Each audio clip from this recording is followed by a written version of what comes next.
Ako si Linda Walker, isang mahirap pero matalinong high school student sa probinsya ng Brookshire. Ang pinakamalaking pangarap ko ang makapasok sa Luminara University, makapasa ng civil service at magka-residency. Pero mababa pa rin ang score ko. Kulang pa ang points ko. 650 sa probinsya ng Brookshire, di nga ako makapasok mismo sa top 1,000. Doon pa kaya sa Luminara? Sakto nung wala talaga ako maisip na paraan. Biglang may dumating na magandang balita. Rich kid pala ako sa capital city. Napagpalit pala ako nung pinanganak kami. Nananaginip pa ako. Miss Walker. Miss Walker! Ay, Dito po.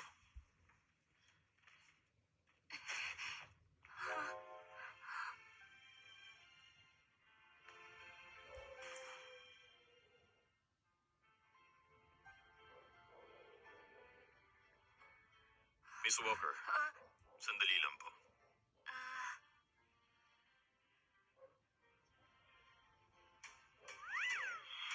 Linda Walker, ginagawa mo? Magta-drop out ka? ako ang tunay na rich kid sa capital city. Kawawa kasi nung pagpalit ako nung pinanganak ako. Doon ako magka-college exam. Capital City?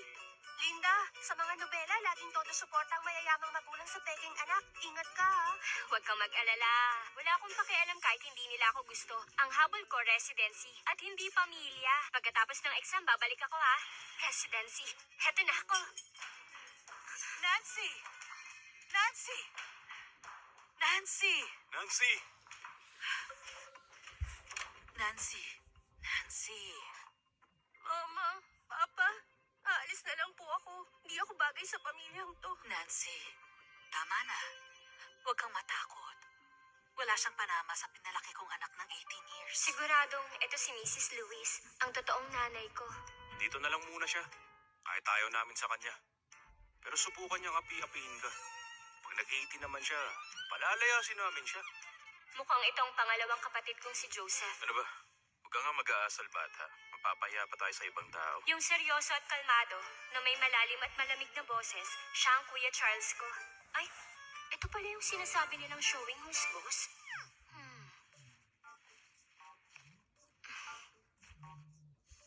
Napaka-boring.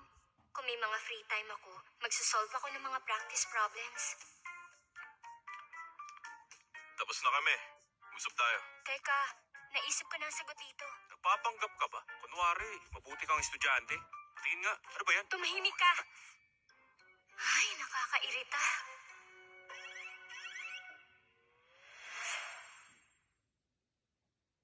Ang mesa, di komportable. Tsaka hinihintay ka ng lahat. Sorry, akala ko nagkwekwentuhan pa kayo. Wala kasi akong sariling kwarto kaya dito na ako nagsulat. Ba't di mo sinabi na dumating si Miss Louise? Pasensya na po yung master. Kasalanan ko po. Mama, sorry po. Kasalanan ko po. Okay lang. Wala tong kinalaman sa'yo, ha? Napakapangit umarte. Ganito ba kababaw ang mga mayayamang pamilya? Maayos naman ang kilos niya, pero halatang probinsyana. Siguradong may ugaling hindi papino. Sa ngayon, hindi siya bagay pumasok sa school ni Nancy. Dapat matutunan ng maayos sa mga rules ng pamilyang Lewis. Kopyahin mo. Una, gusto ni Master ng tahimik at ayaw niya na maingay. Bawal tumingin ng diretso kay Master. Yumuko ng 90 degrees pag nagsaserve. Pangalawa, 6 a.m. kailangan ni Madam ng sabaw na galing sa spring water. Sa gabi, maghanda ng foot bath ng 40 degrees. Pangatlo, gusto ni Miss Nancy ng braised na talong at western food. Ay, 21st century ba talaga to? Sobrang absurd. Parang napunta ako sa loob ng isang nobela tapos binubuli ako. Pasensya na, pero ayokong kopyahin to. Pumunta ako dito para maghanda sa entrance exam, hindi para tumigil at maging katulong. Kung ayaw nyo, aalis na lang ako. Anong sinasabi mo?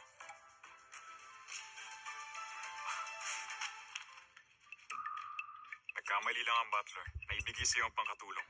Huwag ka na magalit. Kung gusto mo protektahan si Nancy, kailangan mo talaga magsakripisyo. Pwede ba akong humingi ng kapalit? Pwede naman. Gusto ko sa school ni Nancy.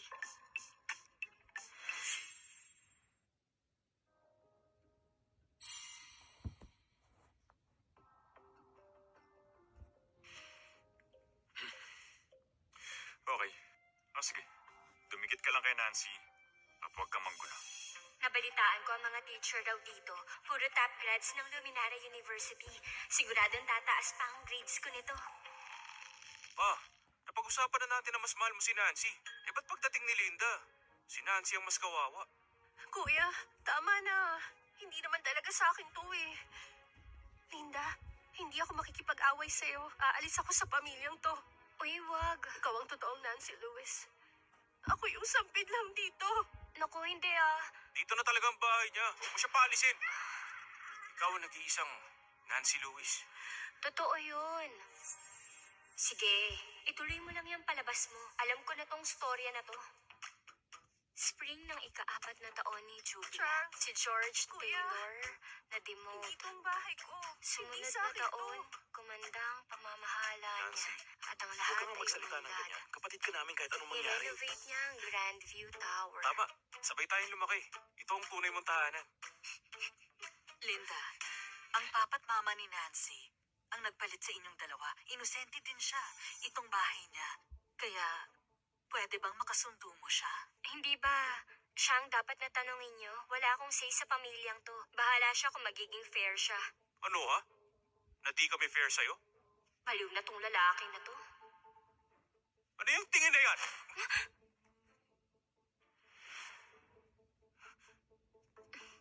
Haha, sumpungin ka pala. May reklamo ka na pabor kami kay Nancy o sinisisi mo kami sa pagkawala mo? Huwag niyo nang baliktarin para itago ang katotohanan.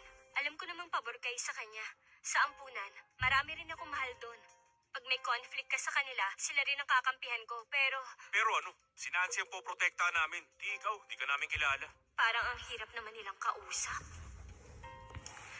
Kayo kasi ang nagpalaki kay Nancy. Kaya naiintindihan niyo siya. Kung talagang gusto niyang umalis, mag-empake na siya at umalis na. Kaya wag niyo akong piliting mamili. So ngayon, gusto mo ba talagang umalis?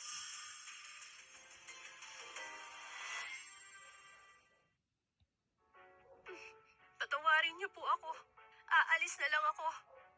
Ako na nga alis mag-isa. Okay, dahil mukhang sincere ka, tutulungan kita. Excuse me, saan dito ang kwarto ni Nancy? Unang kwarto sa taas. Ako na ang mag-iimpake. Uy, bumalik ka! Ha? Ba't napakasama mo? Gusto mo agad palayasin ang kapatid ko? Inalagaan siya mabuti mula pagkabata. Kung aalis siya dito, paano na siya? Joseph, kahit sobrang galit ka, di ka pwedeng manakit. Sincere naman daw si Nancy. Dapat panindigan niya ang desisyon niya. Masyadong mabait lang si Nancy. Umiyak na nga. Paano to naging kusa? Please, wag mo siyang pilitin. Isa rin siyang biktima. Alam mo kung gaano kasama ang magulang ni Nancy? Kung ibabalik natin siya, paano siya mabubuhay? Ayoko rin ng nanay na ganun. Hindi ko rin to gusto. Buti ako yung napalitan noon. Kung yung best friend ko yun, baka ngayon nag-iiyak na siya dahil sa sama ng loob. Ako pang magpapakalma sa kanya. Ay, Nancy, di ka nila papayagang umalis. Ayaw mo rin naman. Wala namang pumipilit sa'yo. Ba't umaarte ka na parang gusto mo mag-sorry sa akin? Kung talagang mabait ka, ipagtanggol mo naman ako. Ako? Lalo mo lang ginagatungan ng gulo. Gusto mong lumugar ako habang pinamumukha mo yung pagmamahal na meron ka. Ano ba pinagsasasabi mo? Biktima dito si Nancy. Prinsesa siya for 17 years habang sadya akong pinagpalit at inabandona. Ako talaga ang biktima dito. Si Nancy ang nakinabang. Kahit di siya na ipagpalit, hindi siya iiwan. Kasi tunay niyang magulang yun. At saka... Ay, grabe yung tanga nila. Tsaka ang tanga ko rin sa pagkumbinsi sa kanila. Pagod na ako sa biyahe. Gusto ko na magpahinga. Saan ang kwarto ko? Dito lang po.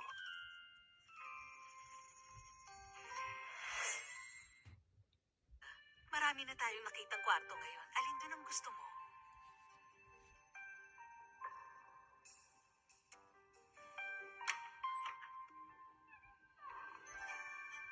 Wow!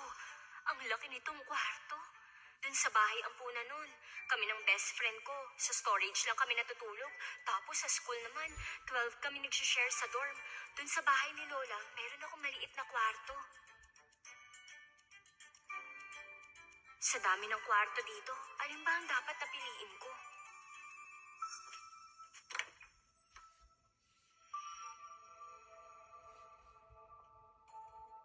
Linda, malaki na ang utang ko sa'yo. Kung gusto mo, itong kwarto ko, okay lang din. Ito na naman tayo, hindi na natapos. Tong si Nancy namin, masyado talagang mabait. Si Lola, ganyan din ako kinocomfort. Ako din ang paborito niya. Wag mo nang isipin yan, wag na. Pagdating ko sa Lewis family, handa akong hindi niyo mamahalin. Kailangan ko mag-aral na mabuti, makakakuha ng residency, mag-aaral sa Luminara at kumita para sa sarili. Ma, kwarto na to ni Nancy. Sa dami ng kwarto na pagpipilian, ito pang kukunin niya. Di birong pinagdaanan ni Linda, pero babawi tayo sa kanya. Di pwedeng baliwalayin si Nancy. Sa'yo na yung kwarto na yan. Sa susunod, kung hindi ka naman willing gawin, huwag ka na magpakitang tao. Hindi ah. Hindi naman, Mama. Hindi ganun. Pare-pareho naman ang design ng kwarto. Yung nasa taas na lang ang kukunin ko. Magandang location. Tsaka tahimik. Okay mag-aral dun. Pareho lang talaga. Di lang talaga namin alam ang mga design na gusto mo. Pag nakasettle ka na, sabihin mo lang kung anong gusto mo para ma-add namin. Okay. Linda, pwede mo na ba akong tawagin na Mama?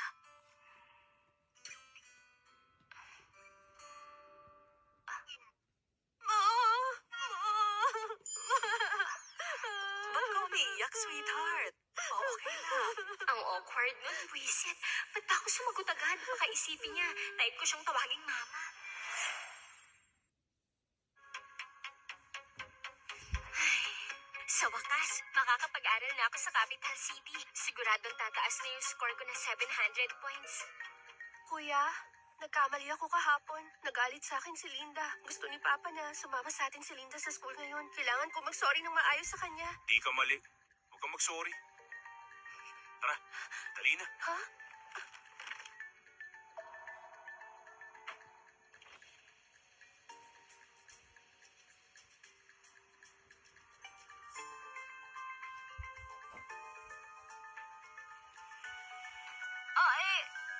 Ba't ganito tong mga to? Saan ako kukuha ng taxi dito sa Villa District? Hindi ako pwedeng malate sa klase.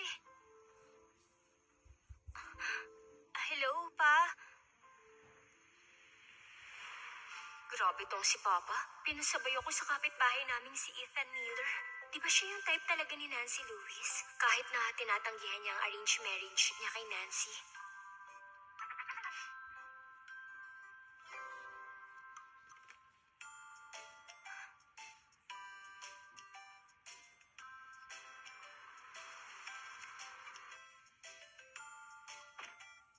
Salamat ah.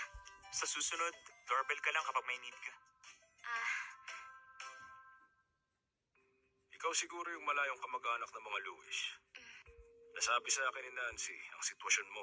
Mahina ang foundation mo. Baka hindi ka makahabol sa enhancement class. Di mo kayanin. Regular class ka muna. Regular class? Tama. Sige, maliitin niyo ako. Di niyo ako mapipigilang matuto kahit sa regular class ako. Lahat ba dito makakalampas ng 700 points? Yes. 600. Eh yung score po ni Nancy Lewis, Art student siya. Mga 30 to 40 pag undergrad. bale, nasa regular class siya? Nasa enhancement class siya. Magandang score na yun para sa art student. Maganda na ang samahan ng mga estudyante dun. Huwag mo nang sirain yung samahan nila. So grupo sila. Bakit? Ayaw mo sa regular class? Gusto ko talaga. Halika. Ay, kung magsasama kami ni Nancy sa klase, baka maloka ako. Pero kahit na, dapat may record sila sa dati kong school. Ba't si Nancy agad ang pinaniniwalaan nila? Ba't naging weird ang mundo ko simula nung nahanap ko ang totoong pamilya ko? Miss Perry, busy ka ba? Eto na yung transferee. Dito siya sa klase mo. Sige. Ikaw nang bahala sa kanya. Oo, ako nang bahala sa kanya. Start na tayo. Ba't di ka muna magpakilala sa mga kaklase mo? Opo. Hello sa inyong lahat. Ako si Linda Walker, galing sa probinsya ng Brookshire. Sana sa susunod na 6 months, magkasundo tayong lahat. Mula sa Walker family? Mayayabang mga Walker? Sabi niya taga Brookshire Province siya. Di siya taga Capital City. Ang mga tao doon, matindi mag-aral, di ba? Hardcore. Bakit siya lumipat dito? Bakit di siya matalino? Tahimik. Hanap ka na ng upuan mo.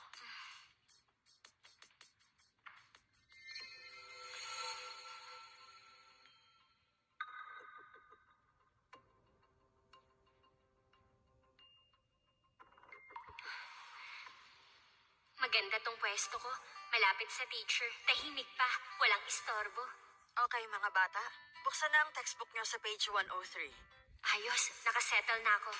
Oras na para mag-aral para sa college exam.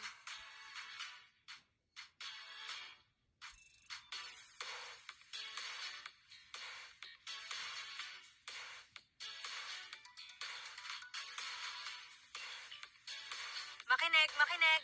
Sa susunod na linggo, magkakaroon tayo ng major mock examination. Importante ito sa school, kaya mag-aral kayong lahat. Sa wakas mangyayari na.